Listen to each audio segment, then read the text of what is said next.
دراصل آپ کا اور ہمارا حقیقی دشمن ابلیس ہے، جو انسانیت کو تباہ و برباد کرنا چاہتا ہے، اور اس کو چاہتا ہے کہ یہ جتنے بھی لوگ ہیں آپس میں لڑ لڑ کے مر جائیں۔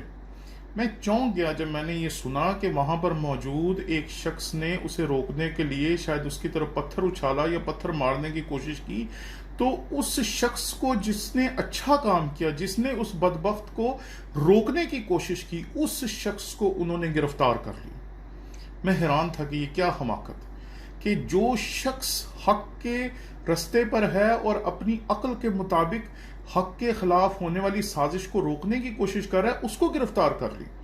یعنی کہ اس سے سمجھ ہی آتا ہے کہ یہ دشمنی کسی قوم کے خلاف نہیں ہے، یہ دشمنی کسی عقیدے کے خلاف نہیں ہے، یہ دشمنی اہل کتاب یا اہل ایمان کے درمیان نہیں ہے، بلکہ یہ دشمنی دراصل ہے نیک اور بد کے درمیان، کہ جب بدی نے سوچا کہ وہ نیکوکاروں کو تباہ نہیں کر سکتی، کیونکہ بے شمار مسلمان ہیں جو اپنے ایمان پر قائم ہیں، بے شمار مسیحی ہیں، اہل کتاب ہیں جو اپنے ایمان پہ قائم ہیں، تو اس نے کیا کیا؟ اس نے پہلے بے حرمتی کروانی شروع کی توریت، زبور اور انجیل کی، اور یہ جو بے حرمتی تھی اس کی وجہ سے بے شمار لوگوں کے جذبات کو دھچکا پہنچا۔ لیکن اس کے ساتھ جو دوسرا حملہ اس نے کیا وہ بڑا خطرناک تھا، کہ اس نے ایک ایسی فضا قائم کر دی جس سے پتہ نہیں چل رہا کہ وہ شخص کرنا کیوں چاہتا تھا۔ تو یوں لگتا ہے عام انسان کو کہ جو اسلام کے خلاف سازش کر رہا ہے وہ دراصل کوئی نہ کوئی غیر مسلم ہوگا۔ تو ہم اصل میں اپنے ان دشمنوں کو دیکھ پا رہے ہیں جو بیچارے خود دشمن نہیں ہیں۔ جیسے ایک سازش کے تحت پہلے زبور، انجیل اور توریت کی بے حرمتی شروع ہوئی، اور پھر آخر میں جو ہمارے سامنے منظر آیا وہ خون کے آنسو رونے پہ مجبور کر دیتا ہے، جس پہ سرعام قرآن پاک کے ساتھ انہوں نے جو کچھ کیا وہ آپ نے ضرور دیکھا ہوگا۔ تو اب جو ابلیس کی سازش ہے، جو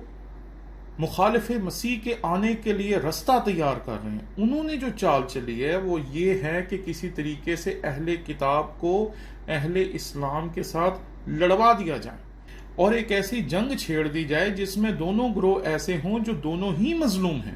اور مظلوم گروہ آپس میں ظالم بن جائیں اور ایک دوسرے کے خلاف کھڑے ہو جائیں۔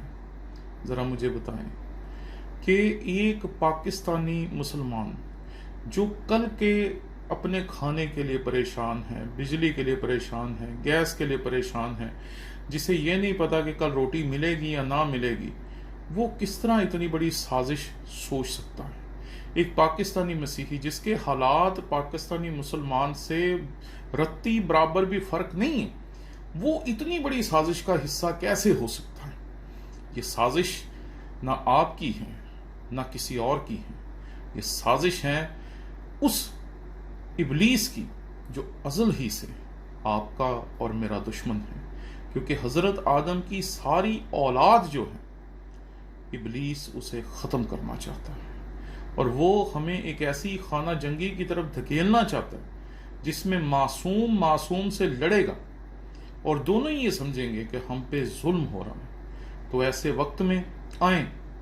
اگر مسجد میں ہیں تو اپنے ہاتھ اللہ کے حضور اٹھائیں، اگر چرچ میں ہیں تو ضرور خداوند سے دعا کریں۔ آئیں ہم ابلیسی سازشوں کو سمجھیں، جو مخالف مسیح یا کانا دجال کے آنے کے لیے رستہ تیار کر رہا ہے۔ اس لیے خدا را آپ اپنے ایمان میں مضبوط ہوں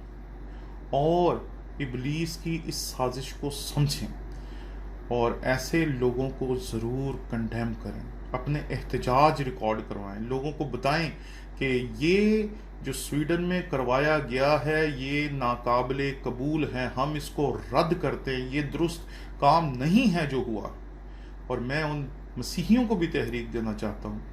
جو اکثر اپنا احتجاج ریکارڈ کرانے سے پیچھے رہ جاتے ہیں، کہ ہمیں بھی بتانا ہوگا کہ مقدس کتابوں کی، چاہے وہ توریت ہے، زبور ہے، انجیل ہے یا قرآن پاک ہے، جو بے حرمتی ہے، جو ان کے ساتھ بدتمیزی کی جاتی ہے، جو ان کے ساتھ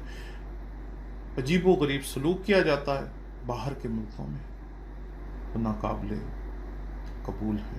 اپنا احتجاج ضرور ریکارڈ کروائیں اور ایسے وقت میں اللہ تعالیٰ سے کہیں کہ وہ ہماری رہنمائی کرے۔ خداوند ہمیں اپنے رستے پہ مضبوطی سے چلنے کا فضل بخشے۔ جب مخالف مسیح پورے طور پر آپ کے اور ہمارے مقابلے پہ اتر آیا تو آئیں اور اسے اپنی ایمانی طاقت سے بتائیں کہ ایمان جو ہے وہ ابلیس کی سازشوں پہ غالب آ سکتا ہے۔ وہ ماضی میں بھی آیا تھا اور اب بھی آئے گا۔ اس لیے اہل اسلام اور اہل کتاب کے ساتھ جو یہ جنگ کی سازش ہے اس کے خلاف آئیں، ہم سب آہنی دیوار بن کر کھڑے اور ایک دوسرے کے شانہ بشانہ کھڑے ہو کر اس ابلیسی سازش کو جڑ سے اکھاڑ کے پھینک دیں۔ شکریہ۔